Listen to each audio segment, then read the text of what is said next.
Good afternoon, Mitch. This is Braden from Pacific Toyota here in Cairns. Just doing a quick video tour on our 2021 Mazda CX-8, the Touring, sitting here in front of me. Only touch over 35,000 kilometres and 43,990 drive away, which makes it one of the cheapest in Queensland as it sits right now. This thing is incredible. Full local service history down in Townsville. It's only a couple of hours away from here, and yeah, privately owned the whole way through. So that 43,990, of course, is all drive away. So it's all your stamps, your transfers, everything all included, and making it one of the cheapest in Queensland as it sits right now. So as discussed with Reggie, mate, we're obviously Pacific Toyota here in Cairns, so we're lucky enough to be the second largest pre-owned yard for Toyota in all of Australia. As you can see, we are absolutely jam-packed here at the moment as well, with stacks of cars.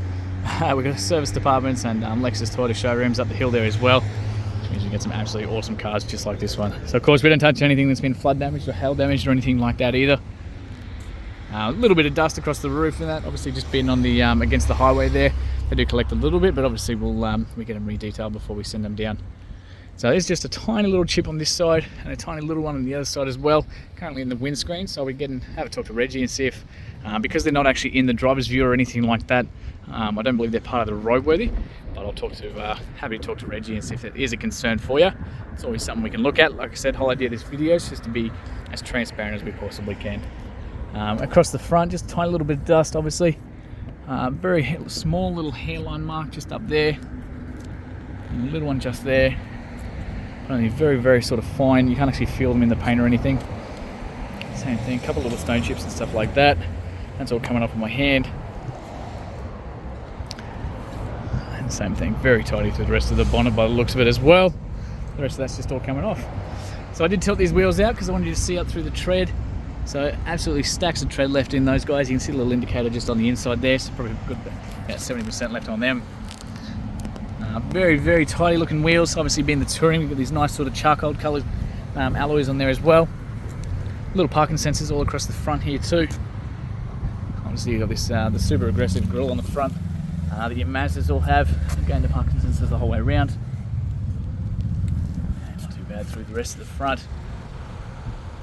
It's just little bits of dust. Give you a bit of a look through the inside. Very tidy through there. And again, same thing on the passenger side front. Looking very well looked after. Just those mirrors up through the roof. Down the passenger side. About it all. Keyless entry on both the front doors, being the Tourist, we can push that. Push that, that locks the door. It was already locked. Push that, that locks the door for us. As soon as we come away, push it again, it's going to unlock it and let us in. A little bit tight for room, but we'll do our best here. So we've got the beautiful leather with the black on black stitching. The CX-8 genuine floor mats through the front here. All that kind of stuff we just leave in the car for you. It's a little bit of dust again. But very clean through the inside. Of course, those leather seats, electric adjustments on controls on both the driver and the passenger side for the fronts, and through that roof as well, down into the back.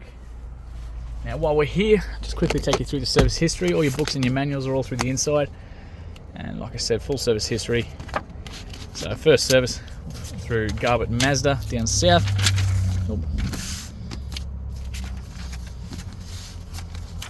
That's that first complimentary one at 1900 kilometres, so September 2021 through Mazda. And then, so first service again through Mazda 2021 at 10,000 kilometres, 2022 20,000, and then 2023 at 35. So Pacific Hino, that's us. So when they come in, if they're due for a service, we get them done. So full service history in there for you too. Keep heading around down to the back.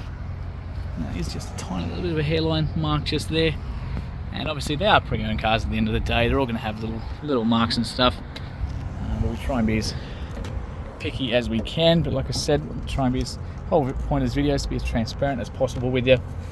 Child locks on all the rear doors here too, and then of course the electric adjustments the whole way round. And we've got the floor mats, fitted floor mats for both sides here as well on the rear, and all the aircon controls in the back. Little argument separator in the middle here, so great for the kids. Got cup holders there and a couple USB ports in there to charge their phones and that kind of stuff. couple of different options as far as these seats go, because obviously being the 7 seat, pull that forward, that's going to roll up, giving us access into the back there as well, into the 6 and 7 seats back there. You then click that back into place, and we now have the lever down here, so we pull that, and that's going to make that go flat, giving you, once we get the other side, the same thing, we get this huge amount of storage space through the inside then.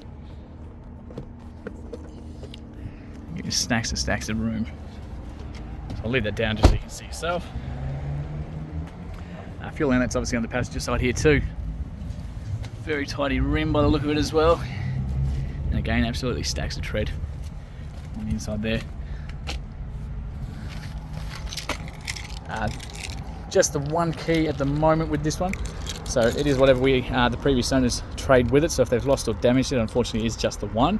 If we do ever track down another one, we will of course post it out to you. Sometimes we do get lucky, but not always. So central locking on this one, obviously working perfectly on those keys. Like I said, you've got the rear parking sensors all down the back here as well. That's that rear window. And very tidy through the inside. And through the back. So really nice tidy setup in here. Like I said, when we fold the that second row flat, you got a massive amount of room through the inside. These rear seats are an absolute piece of cake. You simply pull that handle up, headrest is like that, clicks into place. As soon as you want to pull those back down, simply push that and back into place again.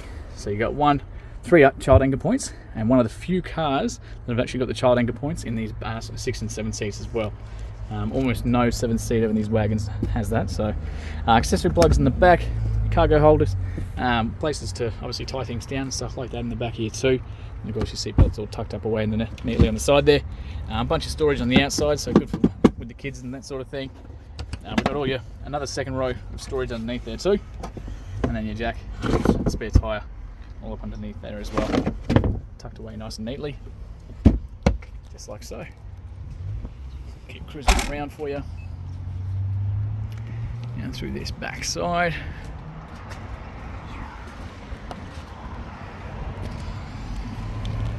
Finally, just that last wheel looking very tidy as well, and again stacks of tread through there.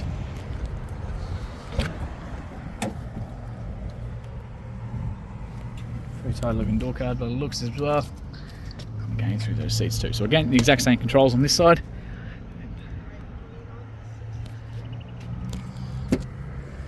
And of course, finally, the reason you hear that car beeping every time I shut the door, it's got proximity sensors with the keys. So if I close the door and then walk away and forget to lock it, it's actually going to lock the car for me. So it's very, very clever in that regard. We're going to open this one. So I'll jump in and start it up in just a second. You got all the master controls, so your mirror controls, central locking, and obviously you can fold those mirrors in and out as well. Electric adjustment for all those windows there too. Very tidy on this side as well. A couple tiny little marks just in that plastic, obviously from people catching their shoes, things like that. Electric adjustments the whole way, and a lumbar support there too. Again, we've got the CX-8 fitted floor mats under there. Bonnet release, fuel release right next to it. I will jump inside because I do want to start this up and get this going.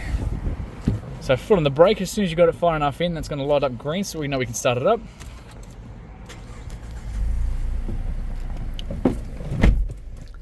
Just straighten up these wheels, get some aircon going. Okay, so as it sits right now, 35,465 kilometres. Absolutely bugger all for the year model. And like I said, full service history the whole way through. No engine lights or dash lights or anything like that, and of course not due for another service until 45,000 kilometres. So up on the steering wheel itself, we got all your radio controls, so jump between the different stations, all that kind of stuff. You can answer your, hang up your phone calls from here as well. Cruise control and all your safety stuff's on the right hand side. We do have paddle shift here too, so downshift and upshift with the gears on the actual steering wheel itself. Headlights are of course on the right hand side with automatic settings there too. Obviously having the BMW, this will be the reverse way around for you, but back to the Australian normal of course. And of course the dash, the wipers and everything have got automatic settings on the left there too, so it should make it a little bit easier for you. We do have the i-stop controls here, so as soon as you come to a stop with a traffic light or anything like that, the car will switch off, saving you the fuel. Second you release pressure on the brake, it's going to turn back on. Your lane departure is obviously here too, so if it starts to drift, it's going to beep and it's going to react and gently pull you back if you're not paying attention. Or your TCS or your traction controls and stuff like that. We've got all the parking sensors, so all those front and rear parking sensors, if they're annoying you, you can turn them on and off from there as well. As we come around, huge big display at the top here as well. All controlled from obviously this little toggle down the bottom, so you can switch that, turn that, and obviously click it as well. Radio controls there too. We've got the home button, which is going to bring us back to the same menu every single time. You can jump straight into the music, straight into the sat nav, or you can personalize what that button does as well. And of course your little back button there too.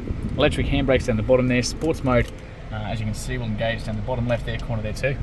So holds the gears a bit longer, revs out a bit harder, so good for like hills or overtaking. Reverse cameras in the back there, of course, as well.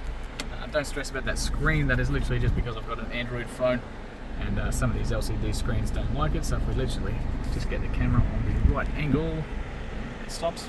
That's all right. Those lines aren't actually there. So we can put it back into park. We've got the main, obviously, controls through there. There you go. See, it disappears again. So as we go through, you've got communication, obviously settings. You can jump straight into the phone call side of things, your music, all the applications and everything, straight into the sat nav. The whole works you can control from down the bottom here as well.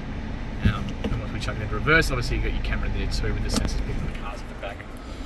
We've got heated seat, 3 heated seat options for the front, all your temperature controls and dual climate controls are up here as well. So left side and the right hand side are totally independent, and of course your temperatures through the middle. Bunch of storage through there, that sports button that I was saying about, adjustable cup holders, all the USB ports and everything on the inside there as well. Incredibly tidy through the roof. You've got adjustable seat belts on the front row, drop down handles the whole way round. And even lights, mirrors that side, sunny holder on this side, and same thing again on the driver's side, all working perfectly as well. So this thing is absolutely stunning. And as you can see, before we jump out, we've got a heads-up display. I'm not sure if you can see it.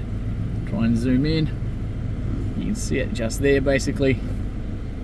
Basically, it'll tell you the speedo. There you go. That's a bit better. You can see the speedo and everything as well. You can actually change that heads-up display on what you want it to show, but it'll show the it'll read the signs around you, tell you what speed limit you're supposed to be driving at, all that kind of stuff as well. All the cool stuff there too. So before we finish up, I just want to show you under the bonnet. That's obviously beeping to let me know that the car is still running, and I've got the keys in my pocket and we haven't turned it off. So just a little reminder for you. And right there is your 4-cylinder, 2.5 litre, very active petrol motor, looking incredibly tidy. So one owner, full service history, and from the inside there as well. So thank you, Mitch, again for your inquiry, and mate, we cannot wait to hear your feedback soon.